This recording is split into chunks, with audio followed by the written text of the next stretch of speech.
أبارك لكم ذكرى الثورة السورية التي خرج زعيم ميليشيا الجولان في الساعات الماضية ليتحدث باسم الثورة السورية في ذكرى انطلاقتها، ولا ينقصنا في الذكرى القادمة إلا أن يطل على السوريين للقول: أين كنتم عندما خرجنا في درع البلد في 18 من آذار؟ أو أين كنتم عندما خرجنا في مظاهرة الحميدية بدمشق؟ ذكرى الثورة السورية. أليس هذا الذي يتحدث باسم الثورة هو ذاته الذي داس مع عناصره علم الثورة، علم سوريا الحرة مرات ومرات بنعالهم، وقالوا للسوريين: هذه ثورتكم وعلمكم تحت أقدامنا؟ هذا علمك بس ايش لم تطفي يا شباب؟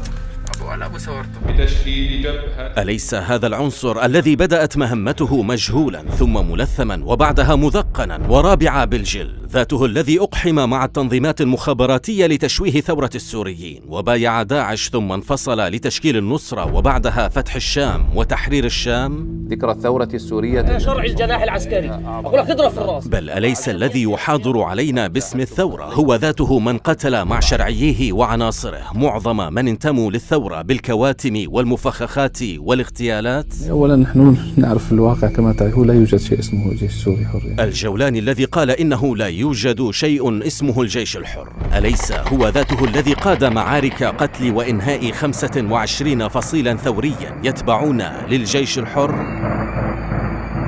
هذا الذي يتلفظ باسم الثورة ألم تسلم في زمانه كامل المناطق المحررة من حدود شمال حماة إلى جنوب إدلب لميليشيات أسد وإيران وروسيا، بما فيها مئات القرى و4 مدن كبيرة كخان شيخون ومعرة النعمان وسراقب وكفرنبل؟ ولأن الحديث عن حقائق، ألم يكن بشار وميليشياته مهددين فعليا، وكانت مساحة المحرر أضعاف ما آلت إليه اليوم عندما كانت فصائل الثورة والجيش الحر التي قضى عليها الجولاني تفتح المعارك تلو الأخرى قبل أن يخرج علينا هذا المتسلق وميليشياته؟